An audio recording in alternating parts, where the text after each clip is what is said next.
ঠিকঠাক মতো কেউ ছোঁয়াতে পারেনি এবং সেখান থেকে বিশ্বনাথ ঘোষ চেষ্টা করে। তপু বর্মন, জামাল ভুঁইয়া এবং হামজা চৌধুরীরা কালকে রাতে সান মেরিনোর বিপক্ষে যে জয়টা বাংলাদেশকে উপহার দিল, এটার জন্য অবশ্যই পুরো বাঙালি জাতি গর্বিত। বাংলাদেশের ফর দি ফার্স্ট টাইম সান মেরিনোর বিপক্ষে ইউরোপিয়ান মাটিতে গিয়ে বাংলাদেশের এই জয়টা বাংলাদেশের জন্য এবং বাংলাদেশ ফুটবলের জন্য অনেক বেশি গুরুত্বপূর্ণ ছিল। বাংলাদেশের ফুটবলের যা বর্তমান অবস্থা, এই অবস্থাতেই বাংলাদেশের ফুটবলাররা তারা নিজেদের অবস্থান থেকে বাংলাদেশের ফুটবলের প্রতি যেই ডেডিকেশনটা তারা ডে বাই ডে বাংলাদেশের ফুটবলের জন্য যেভাবে করে খাটুনিটা খাটতেছেন, এটা অ্যাপ্রিসিয়েট করার মতো। বাংলাদেশ ফুটবল পিছিয়ে পড়ার অনেকগুলাই রিজন আছে। বাংলাদেশ ফুটবল কালকে বাংলাদেশের ফুটবলের ম্যাচটা নিয়ে কিছু পজিটিভ দিক এবং কিছু নেগেটিভ দিক, এই বিষয়গুলো নিয়ে আলোচনা করছি। আমি হয়তো বা আমার কিছু পয়েন্ট আপনাদের ভালো লাগতেও পারে, আমার কিছু পয়েন্ট আপনাদের ভালো নাও লাগতে পারে। আমি প্রথমে পজিটিভ দিকগুলো নিয়ে কথা বলি। বাংলাদেশ সান মেরিনোর বিপক্ষে খেলতে গেল ইউরোপিয়ান কোনো একটা দল, আচ্ছা ওকে ফাইন, ইউরোপিয়ান একটা দলের বিপক্ষে খেলাটা এটা অ্যাচিভমেন্ট, এবং ওদের বিপক্ষে ওদের ঘরের মাঠে বাংলাদেশের জয় চিনিয়ে আনাটা এটাও আরও একটা বড় অ্যাচিভমেন্ট। বাংলাদেশের কালকের ফুটবলার যেই খেলাটা আমরা এটা পুরোপুরি উপভোগ করেছিলাম। বাংলাদেশের ফুটবলটা মোটামুটি যেই লেভেলের আমরা প্রত্যাশা করি আউট কান্ট্রি যে ফুটবলগুলো, ওগুলোর তুলনায় কিছুটা পিছিয়ে থাকলেও তবে বাংলাদেশের ফুটবল কালকে আমাদেরকে হতাশ করেনি। আমরা উপভোগ করেছিলাম প্রত্যেকটা মুহূর্ত, আমাদেরকে মানে উপভোগ করাইছে যে বাংলাদেশ দলটা আগের সেই পুরাতন বাংলাদেশ দলগুলোর থেকে এখন বাংলাদেশ যে দলটা এটা কিছুটা পরিণত, কিছুটা পরিপাটি। যাই হোক, কালকের খেলার মধ্যে আমরা ঢুকি।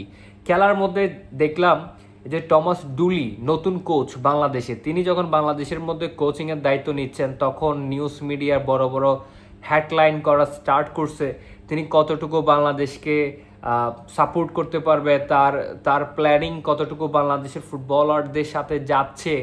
নিউজ মিডিয়ারা রীতিমতন তাকে নিয়ে আলোচনা এবং সমালোচনা করা স্টার্ট করছে। তবে কালকে তার খেলার পরিস্থিতি দেখে যা মনে হইল, এই ফুটবলারটা দুইবার ওয়ার্ল্ড কাপ খেলছে, তার ওয়ার্ল্ড কাপ খেলার এক্সপিরিয়েন্স মাথার মধ্যে আছে। যাই হোক, ওদিকে না যায়, তিনি তার খেলার স্টাইল কালকে আমি দেখলাম তিনি বাংলাদেশের ফুটবলারদের বিগ গ্যাপ ক্রিয়েট করে 4-3-3 ফরমেশনে বাংলাদেশের ফুটবলারদের খেলাইছেন।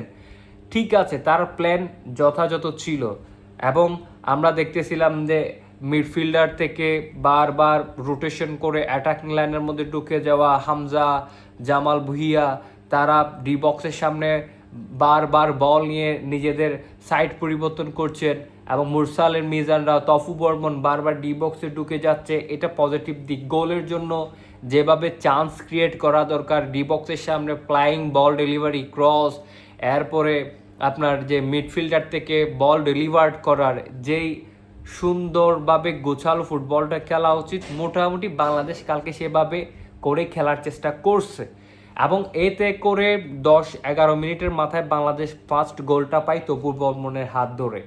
তপু বর্মন দারুণ ক্লিনিক্যাল ফিনিশিং করছেন, 2টা গোল তিনি করছে, একটা ম্যাচ শেষ হওয়ার 5 মিনিট আগে, একটা 11 মিনিটের মাথায়। এই 2টা গোলের অবদান তপু বর্মন। অবশ্যই তপু বর্মন একদম ভালো ডিফেন্ডার বাংলাদেশের এবং নাম করা একজন ফুটবলার, তিনি ঘরোয়া লিগের মধ্যেও ভালো ফুটবল খেলে থাকেন, এবং কালকে কোচ এবং কোচের যে প্ল্যানিং অনুযায়ী সে যে বারবার অ্যাটাকের মধ্যে নিজের ভূমিকাটা পালন করতেছে, এটা যে কোনো দলের জন্য পজিটিভ এবং প্লাস পয়েন্ট। একজন লেফট ব্যাক যখন ডি বক্সে গোল পায়, একজন লেফট ব্যাক যখন দলের উইনিং গোলটা পায়, তাহলে এটা যে কোনো দলের জন্য একটা অ্যাডভান্টেজ। কারণ 5 লাইনের ফ্রন্ট লাইনে যে 3টা স্ট্রাইকার ভূমিকা পালন করে গোল দেওয়ার জন্য, তাদের অ্যাবসেন্টে ডিফেন্স লাইন থেকে কোনো ফুটবলার গিয়ে যখন স্কোর করে, এটা যে কোনো দলের জন্য অবশ্যই প্লাস পয়েন্ট, এবং তপু বর্মন সে প্লাস পয়েন্টটাই বাংলাদেশে এনে দিয়েছেন, এবং বাংলাদেশ রীতিমতন for the first time European কোনো স্টেজের মধ্যে ফার্স্ট জয়টা তারা পায়। ঠিক আছে, এখন বাংলাদেশের ফুটবলের যে উন্নতি এটাও আমরা কালকে চোখে দেখলাম। বাংলাদেশের ফুটবলারদের স্পিড এবং বাংলাদেশের ফুটবলারদের বল কন্ট্রোলিং, এটা চোখে দেখার মতনই ছিল। হামজারা তারপরে মুরসালিনরা, তারপরে তপু বর্মনরা, সাদউদ্দিনরা, ওরা যেভাবে গেমটাকে কন্ট্রোল করার চেষ্টা করছে স্পিডের সাথে, এটা আমার কাছে বেশ ভালো লাগছে। এবং এভাবে করেই যদি পর্যায়ক্রমে বাংলাদেশ ফুটবলের কার্যক্রমটা চলে, তাহলে বাংলাদেশ ফুটবলের স্পিডটা, তারপরে বাংলাদেশ ফুটবলের ভেরিয়েশনটা অনেক বেশি চেঞ্জ হবে, যেটা ফুটবলের জন্য খুবই পজিটিভ দিক। আচ্ছা, এবার আসি বাংলাদেশ ফুটবলের কালকের খেলার মধ্যে যেটা যেটা আমার কাছে নেগেটিভ দিক মনে হইলো, এটা হচ্ছে বাংলাদেশের ফুটবলাররা কালকে পজিশনিং গেম খেলার ক্ষেত্রে কিছুটা ভুল করছে, যেটার কারণে মিডফিল্ডারের মধ্যে হিউজ গ্যাপ, এবং গ্যাপ হওয়ার কারণে বিপক্ষ দলের ফুটবলাররা বারবার সুযোগ পাচ্ছে বাংলাদেশকে অ্যাটাক করার, এবং মাঠের বল নিয়ন্ত্রণের যেই ব্যাপারটা, ওইটাতে বাংলাদেশের কালকে কিছুটা পিছিয়ে ছিল বাংলাদেশ, এবং বল কন্ট্রোল করে স্পেসটাকে কমিয়ে ডি বক্সের সামনে ট্রাফিক করার যে বিষয়টা, এটা বাংলাদেশের একটু কম ছিল।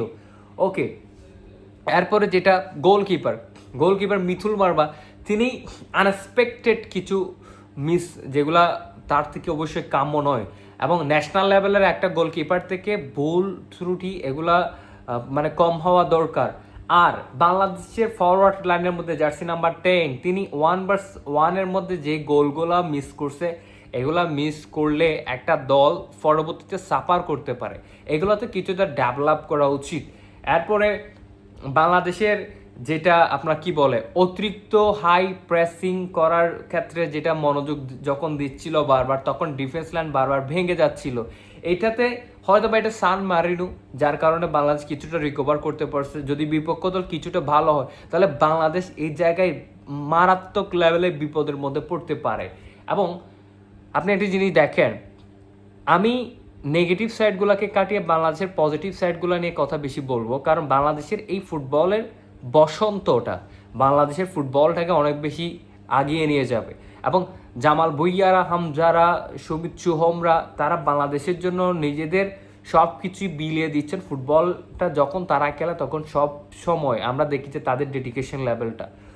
এখন কিছু বিষয়ে আসি, সেটা হচ্ছে আপনি দেখেন বাংলাদেশের ফুটবলের অবকাঠামোটা বাংলাদেশের মধ্যে তেমন একটা ডেভেলপ নয়। কালকে বাংলাদেশের প্রেসিং ফুটবলটা দেখছেন, বাংলাদেশের প্রেসিং ফুটবল এবং তাদের স্পিডগুলো দেখছেন। সলিড মাঠ যখন হয়, বাংলাদেশের ফুটবলাররা নিজেদের রিয়েল ট্যালেন্টটা বের করে দিতে পারে।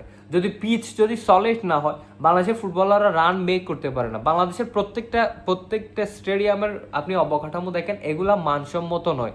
বৃষ্টির সময় বল পানিতে ভাসে, এবং বল একটা লাথির জায়গায় 10টা লাথি মারতে হয়। পাস করার ক্ষেত্রে 10 বার এই জায়গায় স্ট্রাগল করতে হয়। তো বাংলাদেশের ফুটবলাররা ফুটবলের দিক থেকে, যদিও বা তাদের মেন্টালি দিক থেকে বাংলাদেশ ফুটবলে এগিয়ে আসে, ফুটবলারদের মেন্টালি দিক থেকে, কিন্তু ফুটবলের দিক থেকে, মাঠের দিক থেকে, অবকাঠামোর দিক থেকে বাংলাদেশ পিছিয়ে আছে। সান মারিনো ছোট একটা দেশ, এটা বেশি বড়ও না, এটা ঢাকার সমান একটা জায়গা নিয়ে এই ধরনের একটা দেশ, কিন্তু ওদের ফুটবল কত উন্নত দেখেন।